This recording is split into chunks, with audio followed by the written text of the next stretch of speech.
Ponto Poder Contexto, com Wagner Mendes.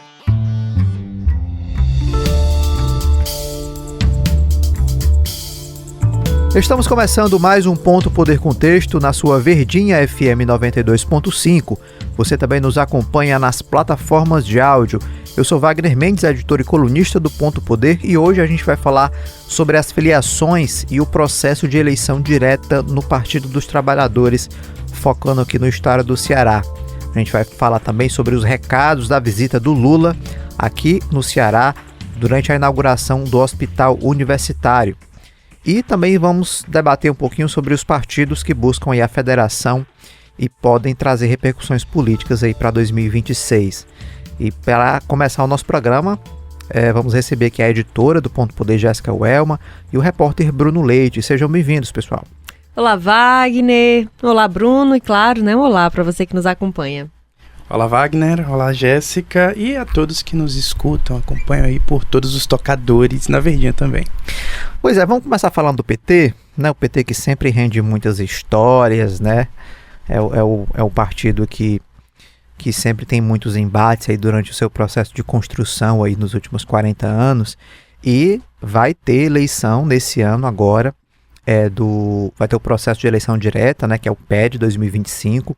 A eleição está marcada aí para o dia 6 de julho. E aí, quem vota e quem forma chapa são os filiados aí até o dia 28 de fevereiro de 2025. Então, nas últimas semanas aí anterior a essa data, houve todo o movimento de filiações, que a gente vai falar um pouco sobre esse processo também. E aí nós temos um calendário, né, para o PED, um calendário aí que vai pelo menos aí até maio, até 19 de maio, para lançar as candidaturas a nível nacional, até 28 de abril a nível estadual e até 14 de abril a nível municipal. Bruno Leite, você acompanhou esse assunto, né? Conversou aí com algumas lideranças do PT aqui de Fortaleza, do Ceará, para apurar como é que está esse movimento. Inclusive, você conversou com nomes aí ligados mais da ex-prefeita e deputada Luiziane Lins, né? Eu conversei com a bancada do PT na Câmara, são 4 membros, né? Membros e membras do PT na Câmara. E também conversei com outras pessoas que estão para além dessa bancada. Eu conversei com a vereadora Mari Lacerda e a vereadora Adriana, ali, que são mais próximas da Luiziane Lins, né, que são desse campo de esquerda, que é essa corrente, esse grupo, na verdade, que nasceu no ano passado a partir de uma cisão naquela coisa do processo de escolha de quem concorreria à prefeitura.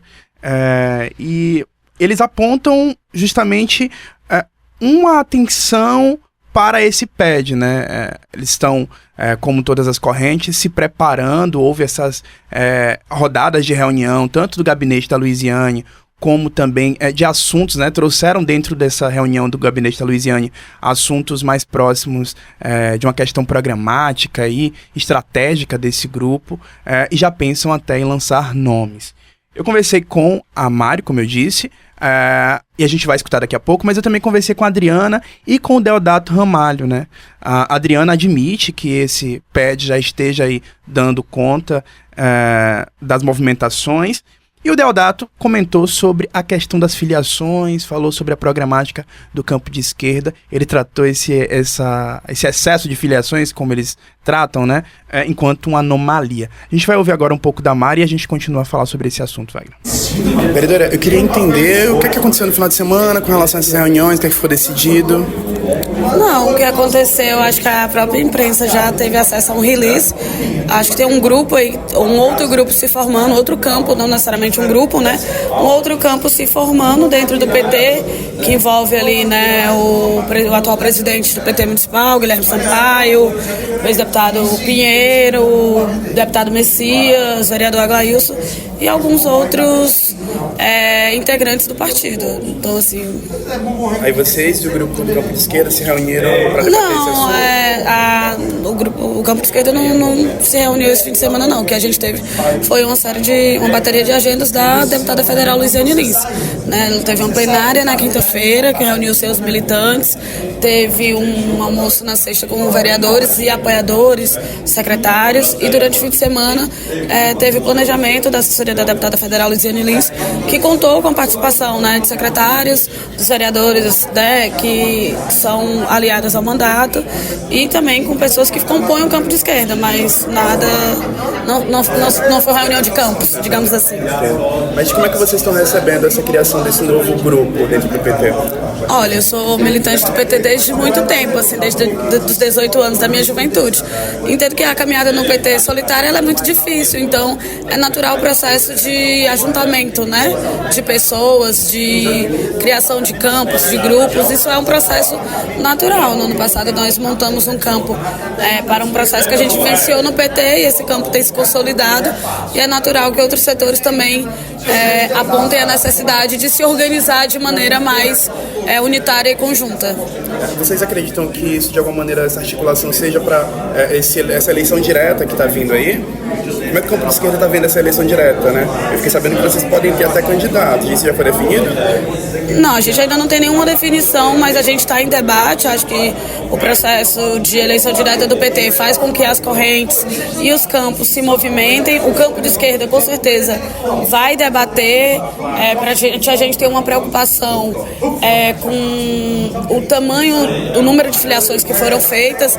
Essa não é uma preocupação só nossa, do campo de esquerda, mas é uma preocupação de outros grupos também, como a articulação de esquerda, como o trabalho, que inclusive entraram com recurso nacionalmente sobre o volume das filiações, né? Então, mas é natural que, startado o processo de eleição direta, que correntes, grupos e campos políticos se movimentem para construir sua tática, né? Digamos assim. Sobre nós do campo de esquerda, estamos debatendo, fazendo a leitura de todos os cenários para ver qual o melhor posicionamento que o campo de esquerda deve ter nesse processo. Obrigado, vereadora. Valeu. Obrigado, Denise. Valeu. Tá aí a vereadora Mari Lacerda, do PT, e está no primeiro mandato aí na Câmara Municipal de Fortaleza, falou um pouquinho dessa questão dessa insatisfação, né, do volume aí de filiações. Isso não foi ainda dito em números, né, muito claros, nem se houve também impugnações aí de nomes que têm chegado ao Partido dos Trabalhadores no Ceará, mas isso é dentro desse campo da esquerda, né, isso é algo que ficou bem exposto, né, Bruno? Sim, a vereadora Adriana Almeida, como eu disse agora há pouco, deu conta disso. O Deodato Ramalho, que hoje é superintendente do IBAMA, que também está nesse campo de esquerda, deu conta dessa questão também. Como eu disse, ele tratou como uma anomalia, né, o Deodato Ramalho. Apesar de não haver esses números ainda, né, do TSE, a Folha de São Paulo, nessa semana, na coluna Painel, deu uma matéria justamente dando conta de alguns municípios aqui do Ceará que chamaram a atenção por conta desse volume de filiados. Em Pedra Branca, segundo o jornal, o percentual foi de 298%. Já em Icó, o percentual foi de 270%, Wagner. Pois é, índices aí que podem ser confirmados, mas que isso mostra também essa movimentação, esse novo momento do PT nas esferas, comandando Fortaleza, o Estado e também o país. Agora, Jéssica, a deputada Luiziane Lins, que não tem falado muito à imprensa, mas fica muito claro que ela está bem chateada, inclusive em apurações de bastidores, com esse volume de filiações que o PT recebeu aí até fevereiro. E isso acaba, de fato, também refletindo com os aliados dela, né, do campo de esquerda, como o Bruno falou agora há pouco. Isso também deixa cada vez mais exposto essa divisão dentro do PT entre ela, os aliados, e o grupo do partido comandado aí pelo ministro Camilo Santana, né? Wagner, sem dúvida, vamos ver o que vai render aí de mais esse embate interno no PT para esse ano. Porque não é de agora que a gente fala que o PT tem rachas, que vive esses embates, que tem as crises. Essa postura da Luiziane, se a gente olhar ali, ela é muito forte desde 2012, de ser contrária a alguns rumos que partes do partido têm tomado aqui no Ceará. Essa divergência com o ex-governador Camilo Santana também não é exatamente uma novidade. A gente viu isso desde a campanha mesmo do Camilo a ser governador, quando ele foi indicado ali pelo Cid Gomes como seu sucessor, né, na campanha. Luiziane já não era um nome que estava ali fazendo campanha junto com ele, por causa do desentendimento com os Ferreira Gomes. E aí vem sucessivos episódios de desgaste, como o partido se definiu para as eleições municipais, especialmente em relação à capital, como o partido enfrentou a crise nacional, com o impeachment da Dilma, com a prisão do Lula, como que foi passando por isso, como que foram essas direções estaduais. Vem em 2022 o racha com o PDT, que aí é um momento que muda bastante essa dinâmica de forças. E sempre a gente nessa toada de, olha, mais uma crise interna. Veio 2024, que começou em 2023, né, na verdade, já desde a possibilidade de o Evandro Leitão se filiar ao PT, ainda em 2023, já causou muito alvoroço, Luiziane antecipando pré-candidatura. E aí eu fico me perguntando até onde vai esse desgaste. Porque que já faz tempo que a gente fala isso, já faz tempo. Mas em que momento essa corda pode acabar rompendo? Nesse meio que desânimo, assim, que a Luiziane aparenta ter, inclusive com a própria militância. Ela que raramente dá entrevistas, é difícil, assim, a gente até, né, acompanhar o que ela tá pensando de acordo com o acontecimento dos fatos. A gente fica sabendo bem nos bastidores de como ela não tá muito satisfeita. Eleição após eleição, tal hora vem os rumores de que a Luiziane pode deixar o PT e ir para outro partido. Então, acho que esse momento que o PT volta e meio que para uma crista da onda, considerando que está no governo federal, está no governo estadual, aumentou de novo o número de prefeituras aqui no Ceará, tem todo um potencial de articulação. E vamos ver como a Luiziane vai lidar com essa conta. Porque em 24, para 24, ela já falava isso, de eu fui um nome que deu a cara pro partido, fui candidata e continuei ali quando o partido estava em baixa. E agora que está em alta, veio outros nomes. Então, como é que o partido vai lidar com isso nessa chegada de tantos filiados? Que a gente não consegue saber o número, né? Bruno tentou aí ao longo da semana catar esses números assim com diferentes nomes do partido. Ninguém dá um documento de fato que tenha esses números, a gente acaba não entendendo direito qual é esse desentendimento que está acontecendo por essas filiações, mas pode realmente consolidar um momento de um grupo completamente diferente, especialmente nessas forças do interior do estado. Luiziane já saiu reunindo as suas bases aqui em Fortaleza, em outros municípios aqui vizinhos, né? Entrando mais em contato com o interior. Guimarães já está fazendo isso também, já tem plenárias marcadas para esse final de semana, em Pedra Branca, Piquet Carneiro, e já marcando para Fortaleza também. O movimento está acontecendo e tocado por esses nomes que são mais tradicionais, falando de Luiziane e Guimarães, são campeões de votos, tem mais de 180 mil votos cada um na eleição de 2022, mas que eles têm acumulado escanteios em momentos de decisões importantes. E um detalhe importante, viu, Jéssica? De acordo com o regulamento, né, aprovado aí pelo PT, todo mundo que entrou no PT até o dia 28 de fevereiro pode votar e formar chapas, né?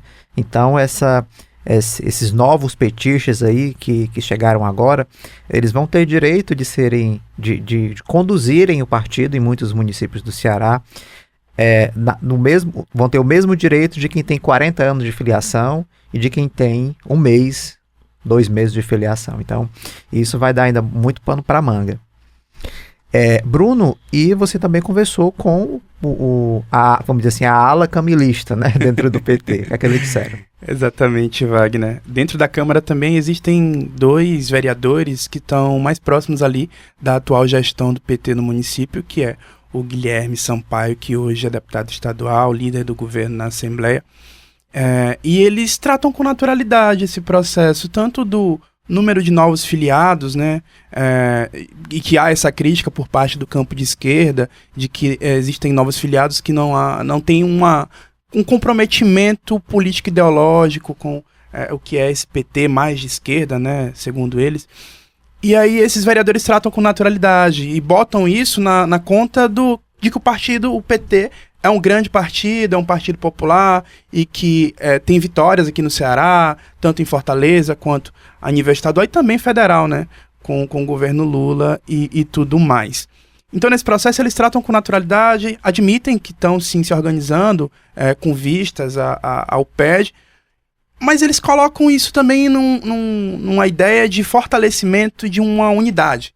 E é isso o que a fala do Guilherme, que a gente vai reproduzir agora, dá conta, né? Deputado, eu queria que o senhor repercutisse a reunião no final de semana e eu queria que o senhor falasse um pouco sobre como é que está a discussão da criação desse novo grupo dentro do PT.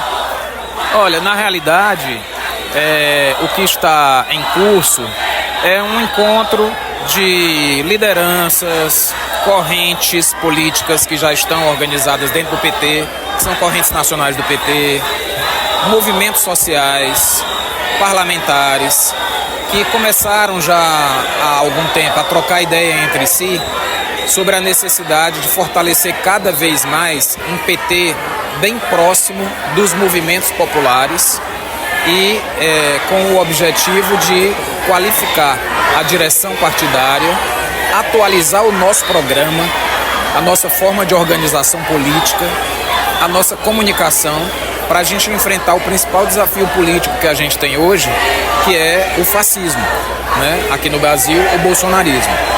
Então, começou espontaneamente a haver um diálogo sobre a possibilidade de nós trocarmos mais ideias entre nós, compartilharmos avaliações e nos articularmos no sentido de contribuir com o Partido dos Trabalhadores, inclusive propondo um grau de unidade no partido, com todas as correntes, com os campos que estão organizados, em torno da sustentação política dos nossos projetos aqui no Ceará, liderados pelo Evandro em Fortaleza e pelo Elmano no Estado.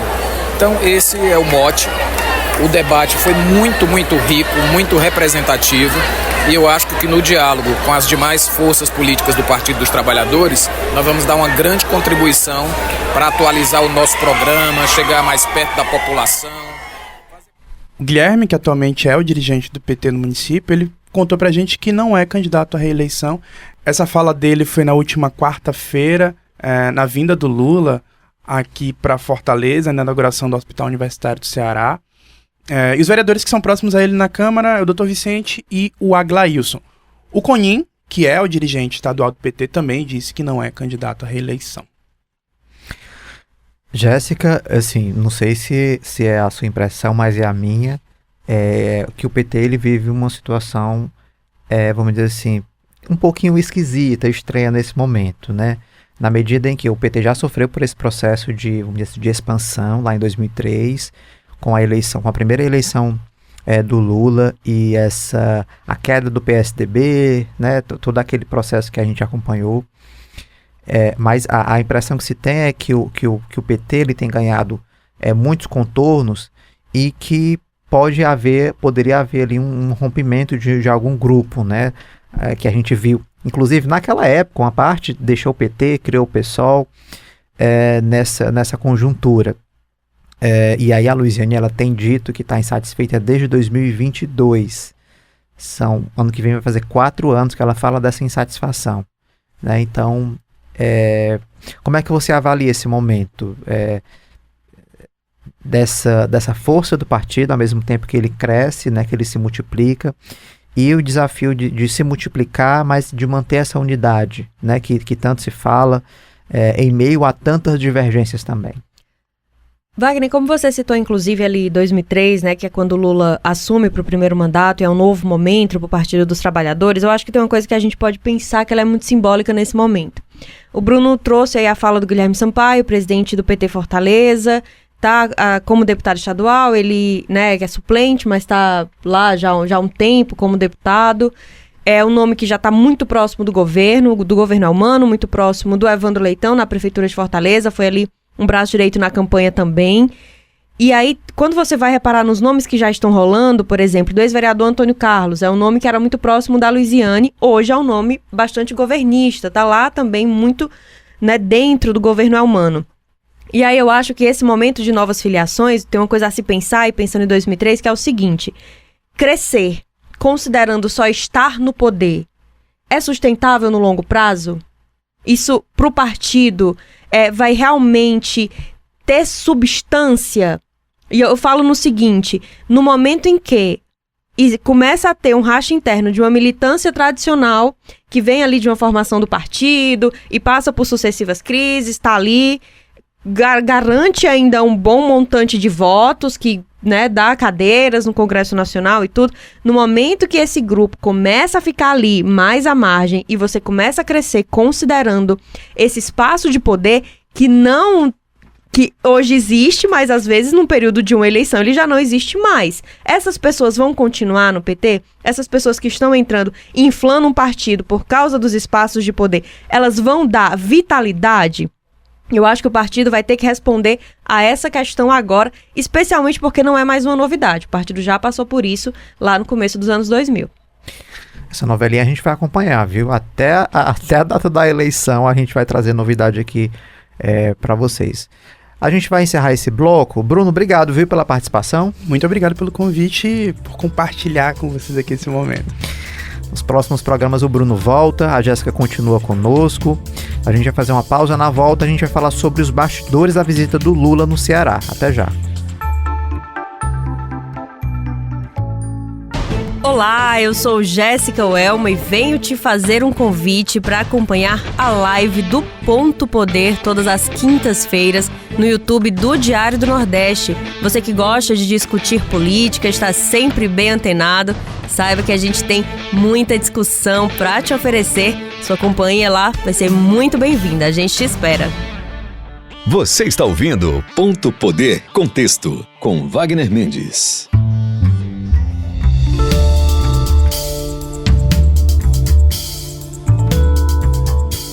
Estamos de volta com o Ponto Poder Contexto aqui na Verdinha FM 92.5 e nas plataformas de áudio.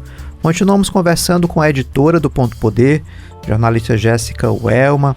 Jéssica, essa semana foi movimentada, teve o feriado movimentado aqui no Ceará, teve a inauguração do Hospital Universitário do Ceará, com a presença do presidente Lula, de diversas lideranças aí do PT, governador Elmano de Freitas, o ministro Camilo, o prefeito Evandro Leitão, entre demais autoridades e lideranças aí governistas, e aí um discurso uníssono, né, Jéssica, sobre a saúde, nessa tentativa aí de colocar uma nova marca aí de êxito na gestão pública aqui do estado do Ceará.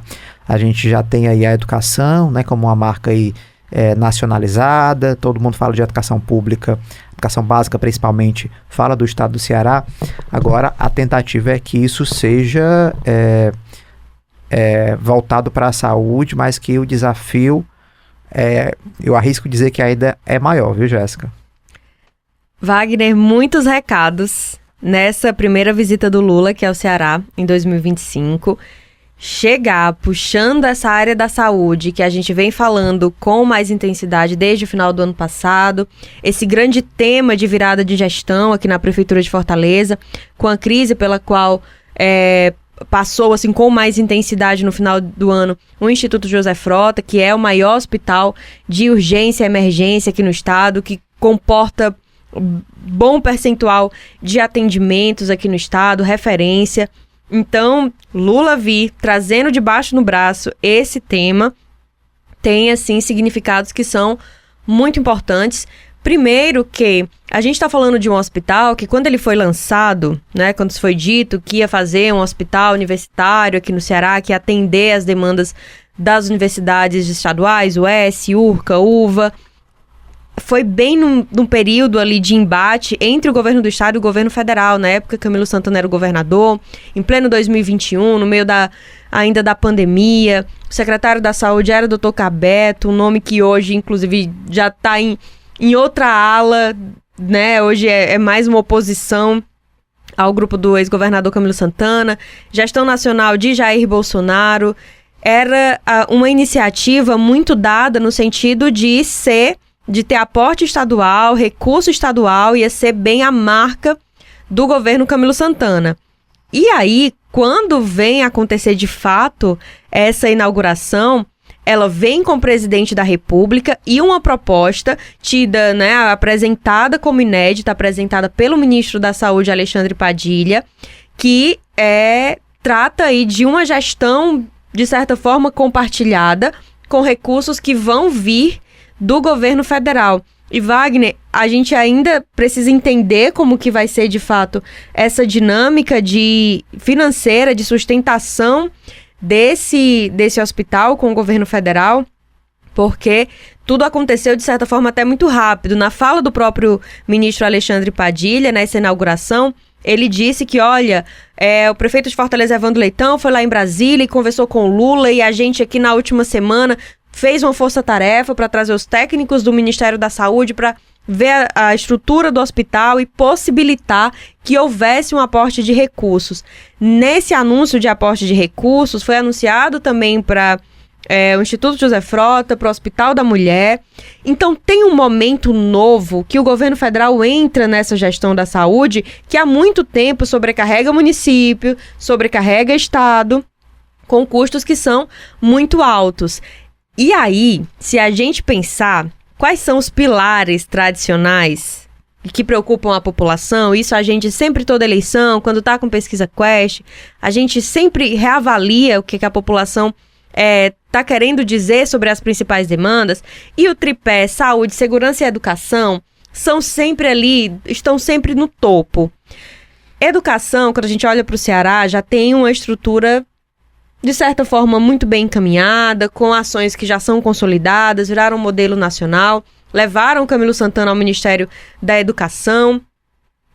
E aí a gente fica com saúde e segurança, que segurança nesse momento um tema muito sensível, inclusive Lula falou no discurso dele aqui no Ceará, sobre lançar a PEC da segurança, sobre combater o que ele chamou de República dos Ladrões de Celulares, sabe? Lula tentou entrar aí um pouco nesse tema, mas a gente ainda vê que, em termos de política pública, isso é muito nebuloso, ninguém dá uma resposta concreta, porque realmente vai fazer para diminuir esses índices de violência, de insegurança que as pessoas vivem. E aí fica a saúde. Outra demanda, sim, prioritária absurdamente da população. E o governo, pelo visto, escolheu esse caminho para tentar criar, assim, um case de gestão e colocar no palco esse alinhamento de que é o único lugar que tem capital, governo do estado, alinhado diretamente no mesmo partido ao governo federal. Isso perpassou todos os discursos. Alexandre Padilha, Evandro Leitão, Camilo Santana, Mano de Freitas, Lula. Agora sim, a gente sabe que não é por causa de alinhamento partidário que uma política pública tem que chegar de uma forma efetiva na população. Então, acho que a gente tem que falar isso já de antemão. Mas a qualquer política pública, e nessa proporção de gestão de saúde, ela precisa ser testada. Então, se o Ceará está sendo teste, a gente realmente espera que isso dê certo e que o modelo seja aplicado para outros lugares, não só por questões partidárias. Exatamente, concordo plenamente, Jéssica. Agora sim, mesmo com alinhamento, se não acontecer, aí a situação ônus fica e bônus, mais difícil, né? Ainda para eles, né? Tanto que o Lula tanto sabe disso, que no discurso dele ele também falou isso. Olha, mano, daqui a 2 anos a gente tá voltando aqui para pedir voto e, né, assim, ele falou no sentido de a gente encontrar uma população que não se decepcionou, que não se frustrou com isso que estão prometendo. É um prazo curto também, se a gente pensar há tanto tempo que a gente vê problema na saúde, é um prazo curto para entregar tanta expectativa assim que se cria nisso, mas, né, o tempo dirá. A gente vê aí a questão da saúde, quanto mais dinheiro você coloca, parece que é um campo sem fim, né? Quanto mais dinheiro você coloca, mais precisa de dinheiro para fazer os atendimentos, e Fortaleza, que já tem um IJF, né, que requer muito investimento.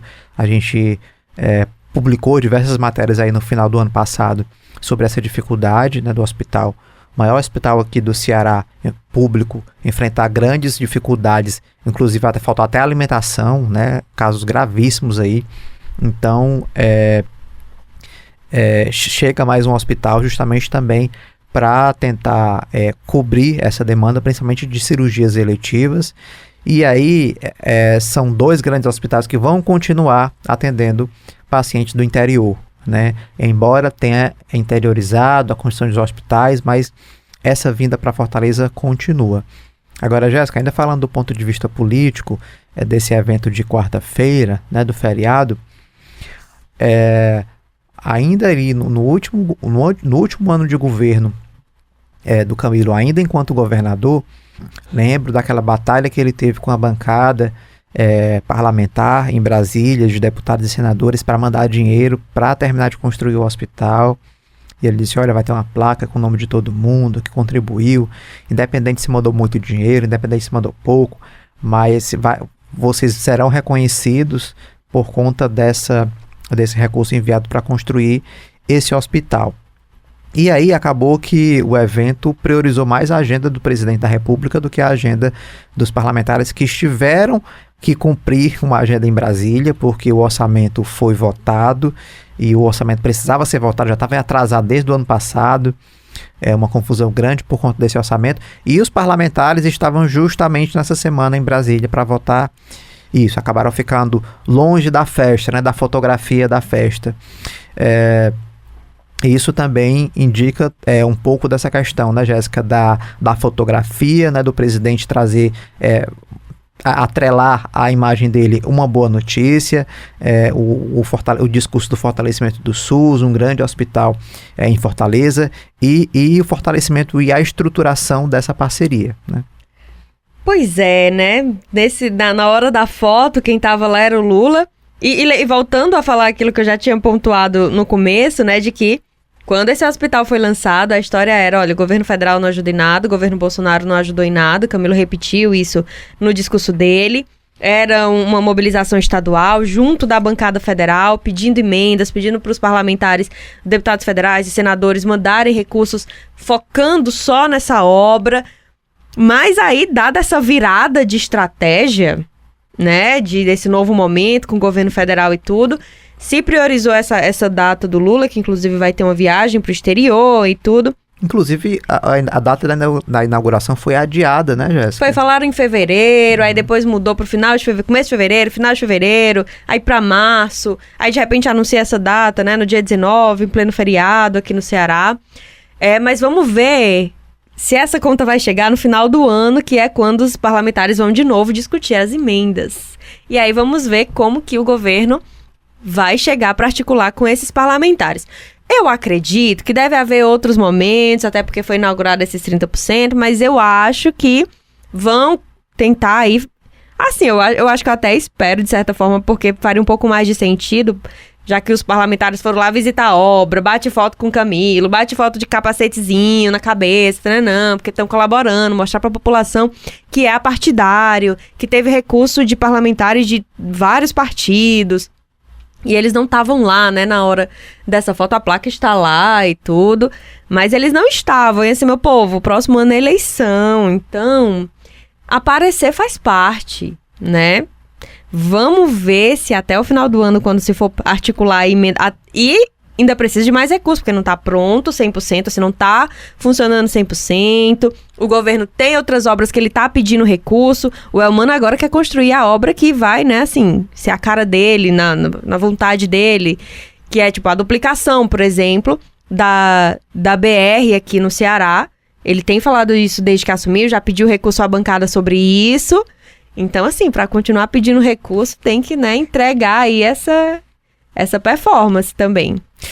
Pois é, a questão da duplicação das vias, né, Jéssica, não tem a fotografia ali, mas uma estrada acaba passando por vários municípios, né, então acaba, acho que atraindo até mais a atenção desses deputados de mandar dinheiro para esse tipo de investimento, que é uma obra caríssima, muito cara, foi muito dinheiro que foi enviado, mas é aquela coisa assim, R$1 milhão por cada quilômetro, né, então é um negócio também sem fim, né, o investimento nesse dinheiro.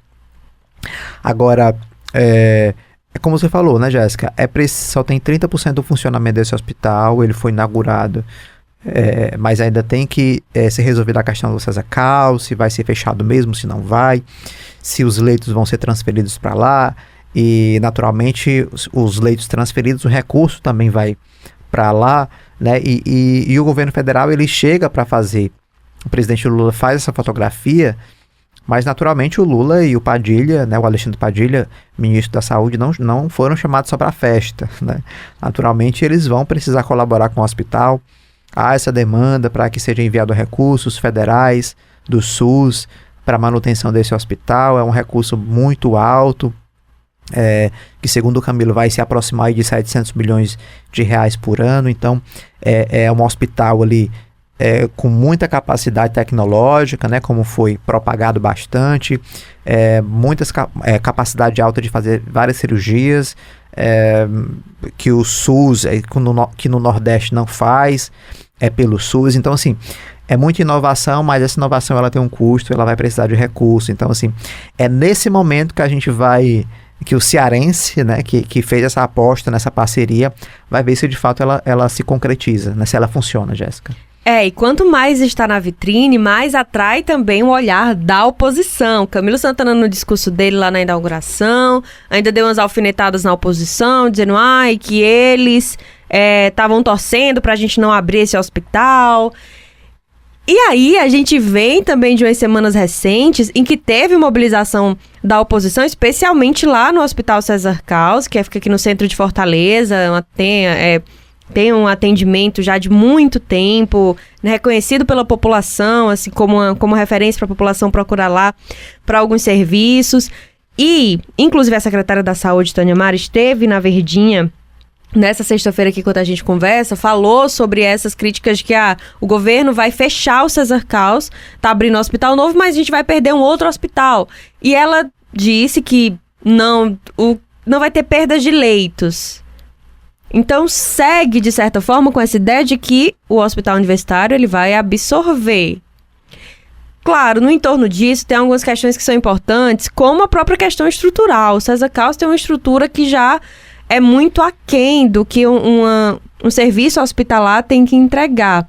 Então, o governo ainda tem que responder muito sobre como que vai ser essa reestruturação do atendimento também. O hospital universitário já está atendendo.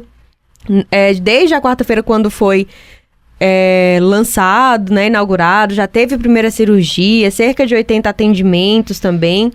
E, inclusive, quando a nossa equipe do Diário do Nordeste esteve no hospital na quinta-feira, já acompanhou lá a chegada de ambulâncias do César Caus mesmo, assim, tendo essa comunicação.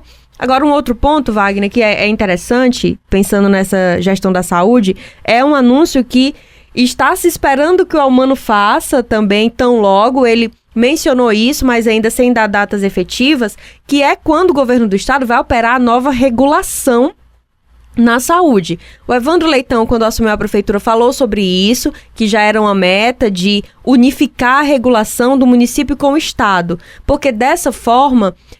um IJF, por exemplo, que tem bastante paciente, bastante demanda, pode mandar algum desses pacientes para outros hospitais na rede também do estado. Então, há essa grande aposta, esse segundo momento, que é de modernizar a regulação, para que tenha um acompanhamento melhor dessas vagas. Isso provavelmente vai ser um passo bem importante para toda essa aposta que se está fazendo na saúde. Só não se sabe ainda quando que o Amano vai anunciar. Pois acho que a grande questão aí da oposição sobre o César Caus, Jéssica, é a questão da propagação da informação da quantidade de leitos, né? Porque se você fala que o hospital universitário tem X leitos, né? Ele não pode, aí isso você acaba pegando uma parte do César Caus e mandando pra lá, então ele não tem X leitos. Ele tá, 10 são 10, mas 3 estão vindo que já tinha no César Caus, então ele não tem 10, ele tem 7, né? Claro, porque 3 já a população já contava com eles. Exatamente, é claro que não vai haver perda de leitos, porque você tá abrindo um novo hospital com 3 torres, né? Enfim, toda essa pompa que foi o anúncio aí dessa semana. Mas eu acho que o que mais pega, né, e acredito que é alguma crítica de uma parte da população, justamente é como a informação ela é dada, né, como a informação é divulgada.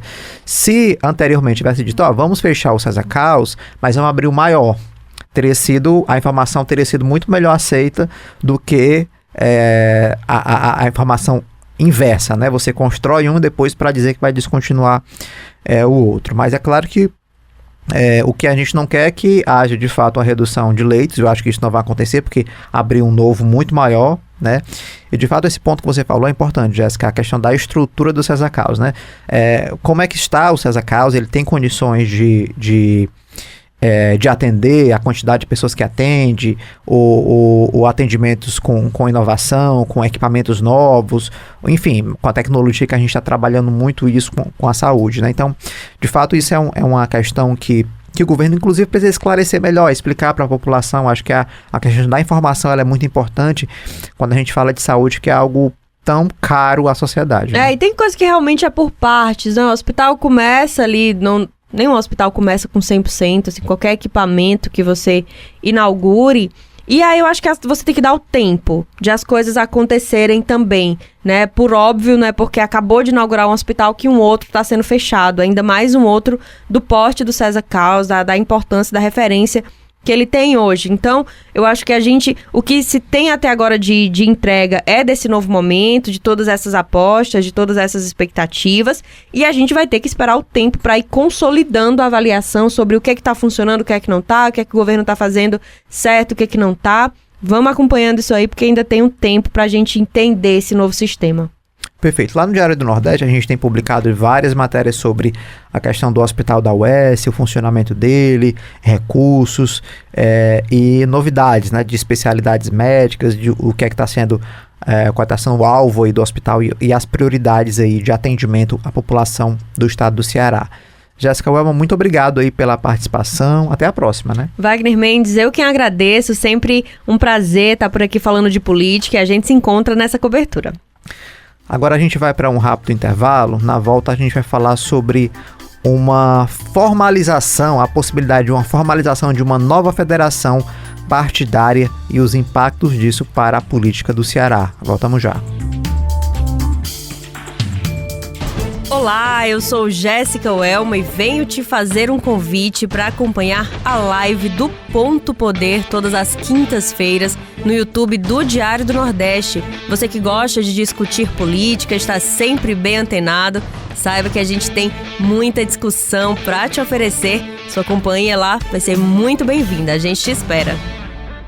Você está ouvindo Ponto Poder Contexto com Wagner Mendes.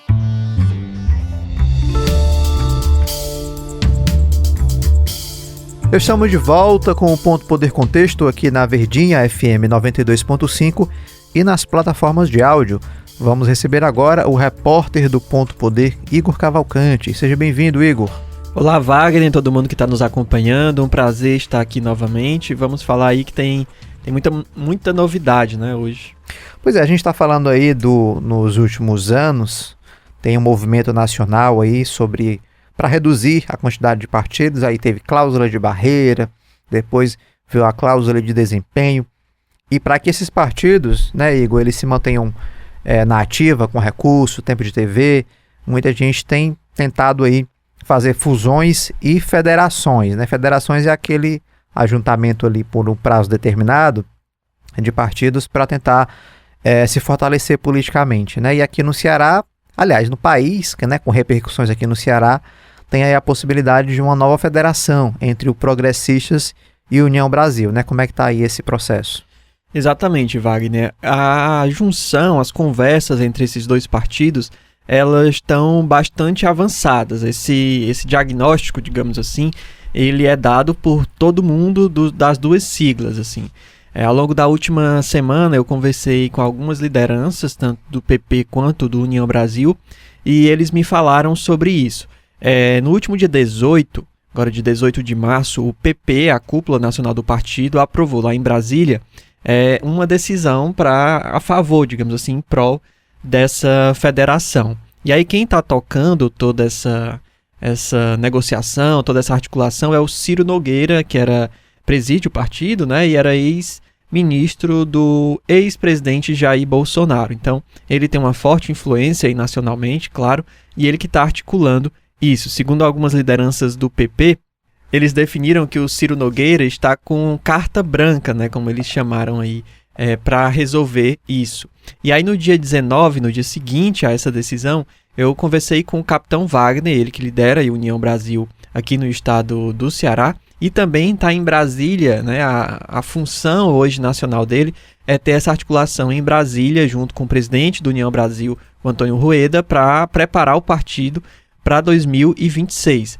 Então, eu conversando com o Capitão Wagner, ele confirmou todas essas articulações, disse que a União Brasil agora vai se reunir para justamente definir, para votar se também estão a favor, digamos assim, dessa federação, mas ele disse que a tendência atual é realmente aprovar isso e que, de fato, seja consolidada essa federação. Segundo as regras eleitorais, uma federação entre dois partidos, ela precisa existir pelo tempo mínimo de 4 anos.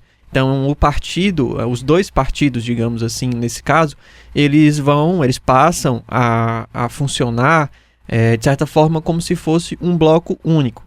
Então, é calculado a questão de recursos eleitorais, tempo de TV, enfim, tudo isso, tamanho de bancada, tudo é calculado como sendo apenas um partido. E aí isso é vantajoso justamente por conta dessa questão da cláusula de desempenho, né? Os partidos precisam atingir patamares mínimos, né, de acordo com as regras eleitorais, para que eles recebam recursos, tempo de TV, como eu falei, e outras questões mesmo mais burocráticas, assim. Então, os partidos, não necessariamente menores, mas normalmente os partidos menores, eles se juntam justamente para conseguir atingir esse ponto. No caso do União Brasil e do PP, não é muito essa questão de tamanho, de o partido estar sendo ameaçado, de acabar, ou alguma coisa assim, porque são dois partidos muito grandes, né? Tanto que essa federação pode gerar a maior bancada do Congresso Nacional. Atualmente o PP tem 50 deputados e 6 senadores, e União Brasil tem 59 deputados e 7 senadores. Juntando os dois, essa federação ficaria com 109 deputados federais e 13 senadores. É algo assim quase sem precedentes na história do país. Inédito, né? Eu nunca vi um partido ou um grupo com tanta força assim. Agora, Igor, acho que é interessante a gente explicar aí para o nosso ouvinte direitinho as diferenças, né, entre federação e fusão, né? Exatamente. Quando acontece uma fusão, os partidos eles se juntam em definitivo. Então eles seguem ali, cria-se, digamos assim, como se fosse um novo partido. Às vezes mantém o nome, às vezes não, mas a ideia é que os dois viram um. No caso muda número, né? Às vezes também, pega um número novo também. No caso de uma federação, é uma união. Para quem acompanha aí um pouco mais há um tempo a política, a gente tinha as coligações, né, para as eleições proporcionais. Essas coligações virava muitas vezes um problema, porque você votava num candidato, elegia outro de outro partido, era aquela enrolada toda. E era só durante a campanha, né? Exatamente, era uma coisa muito rápida ali, um interesse muito, enfim, muito, muito efêmero, digamos assim. E aí, para tentar diminuir a quantidade de partidos, né, juntar essas siglas, foi criada essa alternativa e essa saída que é a federação. Então, o partido, eles podem fazer, digamos assim, uma coligação, que é essa federação. Eles podem atuar junto, mas eles precisam cumprir o prazo ali de 4 anos.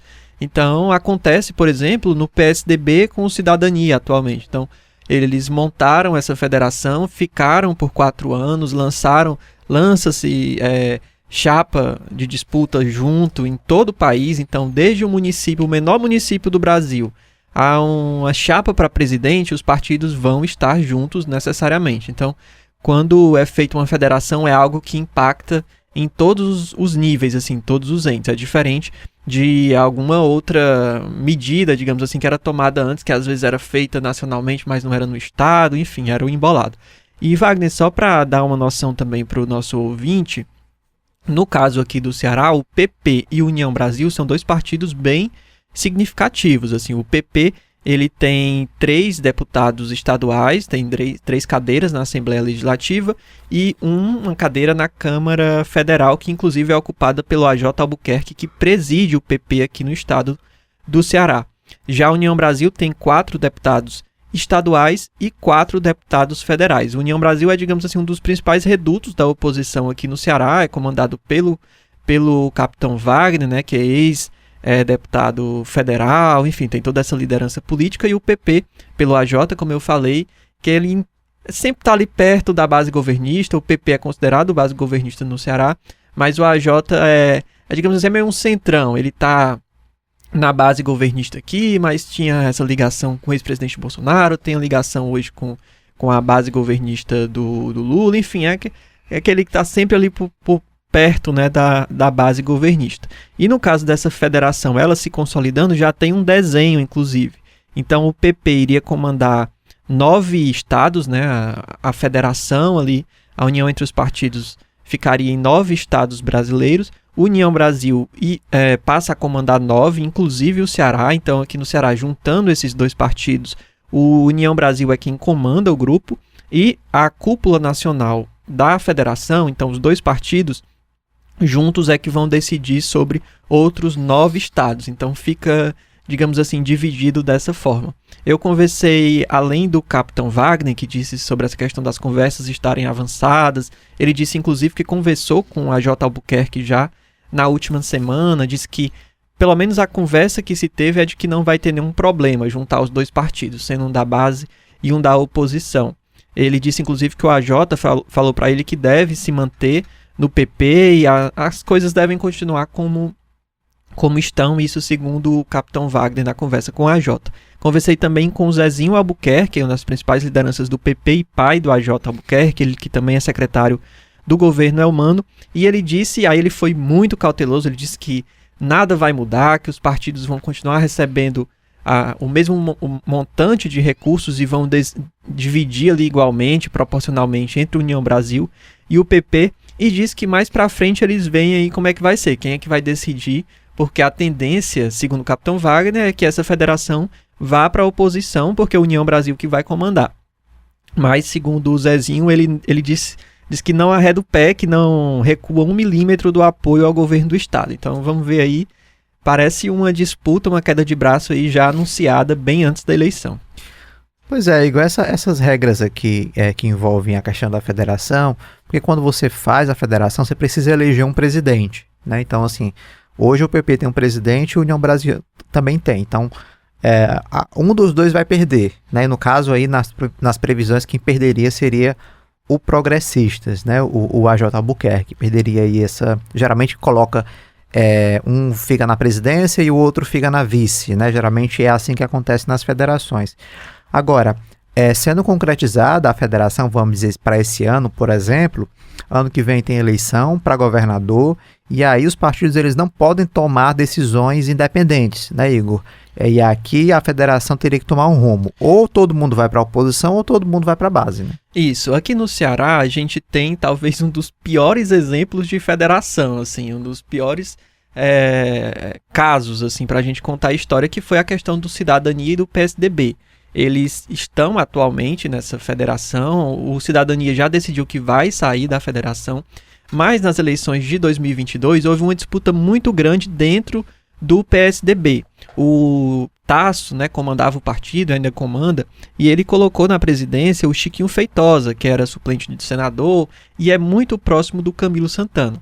E aí no meio daquela confusão, fim da aliança PT-PDT, PDT rachado, o Chiquinho Feitosa tentou fazer ali uma articulação para o PSDB ficar neutro na eleição. Isso porque o grupo do Tasso, e o Tasso também, queria que o partido fosse apoiar ali, inclusive tinha nomes para lançar ao Senado, junto com o PDT. E aí no fim o PSDB, que já vem enfrentando esse enfraquecimento há mais de uma década aqui no Ceará, acabou criando uma briga para ele mesmo. E aí de um lado estava o Chiquinho Feitosa querendo tornar o partido neutro, né, ali nas eleições, e o Tasso tentando de todo jeito, com a presidência da federação nacionalmente, aqui no estado, tentando destituir essa decisão do Chiquinho. E aí no fim o PSDB não lançou candidatura nenhuma, o partido se enfraqueceu mais ainda, acabou elegendo só um deputado estadual, e aí foi acho que talvez um dos piores exemplos que a gente tenha de federação. Então, realmente tem que ser alguma coisa muito planejada, não só com outro partido, mas dentro do próprio partido, para que não provoque, não gere ali um enfraquecimento. Ao que parece, esse momento, essa união entre o PP e União Brasil aqui no estado do Ceará vai gerar ainda muito pano para manga, porque um partido é base, o outro é oposição. Dentro de um partido, no caso do PP, o Zezinho se diz muito firme e intransigente aí no apoio, mas a gente não vê essa disposição, talvez, do AJ. Então é algo que a gente precisa acompanhar. Igor, vou lhe dizer uma coisa, a política cearense ela é animada, né? A gente, nos últimos anos, a gente tem acompanhado isso. Olha, no primeiro bloco, a gente falou da situação do PT, né? Agora a gente está falando dessa federação PP e União Brasil. E agora, nessa semana, teve um encontro ali do presidente do PSB, do Eudório Santana, com algumas lideranças, e aí ele falou para a imprensa, né? O presidente do partido disse que não vai abrir mão da candidatura à reeleição do Cid Gomes ao Senado, e o próprio senador Cid Gomes lançou previamente ali, informalmente, o nome do deputado federal Júnior Mano para uma candidatura ao Senado na vaga dele, mas o Eudório Santana disse que nem conversa com o Júnior Mano, que ele chegou no partido pela Nacional e que não teve conversas aí com o partido em âmbito estadual, e que vai ser intransigente a defesa do nome do senador Cid Gomes para a reeleição. Então é uma questão também que vai ser bastante debatida, né, Igor, dentro do PSB aí nos próximos meses. Exatamente, essa vaga do Senado aqui, como a gente já falou, inclusive em outros episódios, ela é, acho que a vaga mais cobiçada e mais disputada, assim, que a gente tem notícia recente, assim, todo mundo quer essa vaga. A única pessoa que não quer é quem teria, digamos assim, a tendência natural de disputar a reeleição, que é o Cid. Então, o Camilo já defendeu o nome do Cid, o pai do Camilo Eudório já defendeu o nome do Cid, e o Cid não defende, diz que não vai ser candidato, vai ser o Júnior Mano. Então é algo aí, uma situação muito diferente, né? Muito atípica, assim. Mas só relembrando, a gente tem uma lista, né, de candidatos para essa vaga. Tem o Guimarães, o José Guimarães, líder do governo Lula na Câmara dos Deputados, o Eunício Oliveira, que já foi senador, o Chiquinho Feitosa, que também já foi, o Júnior Mano, que está aí, também tem toda essa situação na justiça, que a gente já falou aqui, e o Domingos Filho também está correndo aí por fora, digamos assim, ele que foi vice-governador já do Ceará, enfim, tem toda essa situação. E no caso do Júnior Mano, essa postura do Eudório até surpreendeu, assim, porque ao mesmo tempo que a gente tem o Eudório dizendo que não conversa com ele, que não tem nenhum tipo de tratativa, o Cid, né, uma das principais lideranças do partido, tá aí defendendo o nome dele, do Júnior Mano, para quem perguntar, tá aparecendo em foto.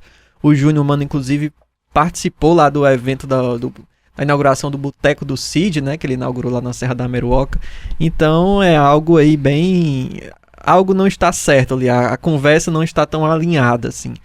Mas o Eudório defendeu aí a transparência dessa investigação, disse que o próprio partido está acompanhando. Então vamos ver como é que isso vai ter um desfecho, né? Quem quer ser senador, né? Interessante que o senador Camilo, né, que está agora como ministro, ele citou ali só 4 nomes, viu, Igor? Parece que ele já fez a seleção dele ali, durante a visita do presidente Lula aqui ao Ceará. Ele deu uma entrevista durante a inauguração do hospital universitário, falando que entre os nomes para o Senado tinha ali Cid, tinha o Eunício, tinha o Chiquinho e tinha o Guimarães, né? Foram os 4 nomes que o ministro citou. Então parece que já deu uma peneirada ali, né, nesses nomes. E inclusive o Camilo participou do aniversário do Cid e disse que queria contar com... do aniversário do Guimarães, e disse que queria contar com Guimarães no Senado. Então talvez uma vaga aí já esteja também preenchida, a disputa é pela outra. Mas realmente é uma vaga aí muito disputada, muito cobiçada. E aquela coisa, eu acho que depois das eleições de 2022 é muito difícil a gente antecipar qualquer coisa, né? Porque era uma eleição que estava ali com tudo para ser uma grande coalizão aqui no estado do Ceará, e terminou com todo mundo rompido, partido dividido, e com o Elmano candidato a governador ganhando aí no primeiro turno. Então vamos esperar aí para ver.